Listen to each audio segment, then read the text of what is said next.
നമസ്കാരം. ഹമാസുമായുള്ള വെടിനിർത്തൽ താൽക്കാലികം മാത്രമാണെന്ന് ഇസ്രായേൽ പ്രധാനമന്ത്രി ബെഞ്ചമിൻ നെതന്യാഹു. ആവശ്യമെങ്കിൽ പോരാട്ടം തുടരുക തന്നെ ചെയ്യും.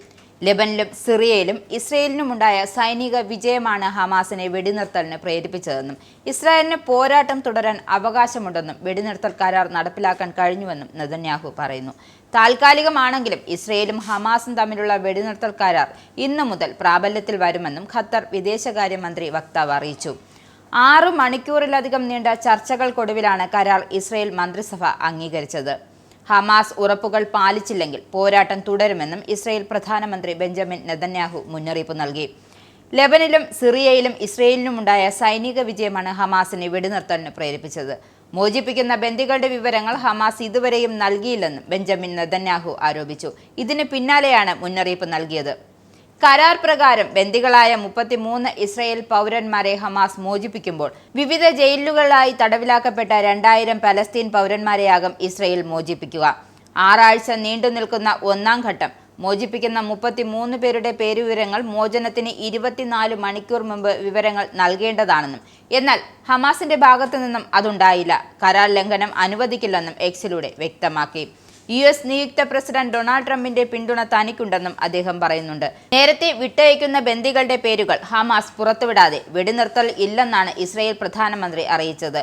സുരക്ഷാ ക്യാബിനറ്റ് വെടിനിർത്തലിന്റെ അന്തിമ തീരുമാനം സർക്കാരിന് വിട്ടിരുന്നു. ഭൂരിപക്ഷ പിന്തുണ ക്യാബിനറ്റിലും വെടിനിർത്തലിനും അനുകൂലമായിരുന്നു. നേരത്തെ വിട്ടയക്കുന്ന ബന്ദികളുടെ പേരുകൾ ഹമാസ് പുറത്തുവിടാതെ വെടിനിർത്തൽ ഇല്ല എന്നാണ് ഇസ്രായേൽ പ്രധാനമന്ത്രി വ്യക്തമാക്കിയിരുന്നത്. സുരക്ഷാ ക്യാബിനറ്റ് വെടിനിർത്തലിന്റെ അന്തിമ തീരുമാനം സർക്കാരിന് വിട്ടിരുന്നു. ഭൂരിപക്ഷ പിന്തുണ ക്യാബിനറ്റിലും വെടിനിർത്തലിനും അനുകൂലമായിരുന്നു.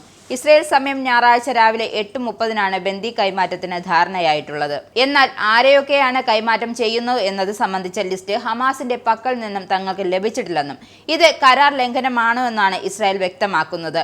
ആദ്യഘട്ടത്തിൽ മോചിപ്പിക്കുന്ന 737 പലസ്തീൻ തടവുകാരുടെ വിശദാംശങ്ങൾ ഇസ്രായേൽ നീതിന്യായ വകുപ്പ് പുറത്തുവിട്ടിരുന്നു. തടവുകാരുടെ ആദ്യ സംഘത്തിൽ 95 പേരുണ്ടാകും. ഇവരെ ഞായറാഴ്ച വൈകിട്ട് 4 ശേഷമേ കൈമാറൂവെന്നും ഇസ്രായേൽ വ്യക്തമാക്കി. ജനവാസ മേഖലയിൽ നിന്നുമുള്ള സൈന്യത്തിന്റെ പിന്മാറ്റം ആദ്യഘട്ടത്തിലുണ്ടാകും. ആദ്യഘട്ട വെടിനിർത്തലിന്റെ 16-ാം ദിനം 2-3 ഘട്ടങ്ങൾ എങ്ങനെ ആകണമെന്നതിനെക്കുറിച്ച് ചർച്ച തുടങ്ങും.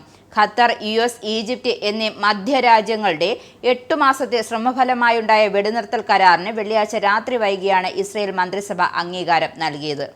നിങ്ങൾക്കും ആനന്ദ മീഡിയയുടെ പ്രേക്ഷകരിൽ ഒരാളാകണ്ടേ? യൂറോപ്പിലും US-ലും ആഫ്രിക്കയിലും അടക്കം പ്രവാസികൾ ഉള്ളയിടങ്ങളിലൊക്കെ ജനപ്രിയ ചാനലുമായി ആനന്ദ് മീഡിയ ഒപ്പമുണ്ട്. ഏഷ്യാനെറ്റ് ഫ്ലവേഴ്സ് അടക്കം നിങ്ങളുടെ വിരൽത്തുമ്പിലെത്തും. ആദ്യം റോക്കു ബോക്സ് സ്വന്തമാക്കുക. അതിൽ നിന്നും ആനന്ദ് മീഡിയ ആപ്ലിക്കേഷൻ ഡൗൺലോഡ് ചെയ്യുക, ഇൻസ്റ്റാൾ ചെയ്യുക. എന്നിട്ട് 02085866511 എന്ന നമ്പറിൽ ഞങ്ങളുടെ കസ്റ്റമർ കെയറിൽ ബന്ധപ്പെടുക. അല്ലെങ്കിൽ +91 735 660 3747 എന്ന നമ്പറിൽ വാട്സപ്പ് ചെയ്യുക. ആനന്ദ് മീഡിയയുടെ സേവനങ്ങൾ സ്വന്തമാക്കുക. മറ്റു ചാനലുകൾക്കൊപ്പം ആനന്ദ് TVയും എൻജോയ് ചെയ്യുക.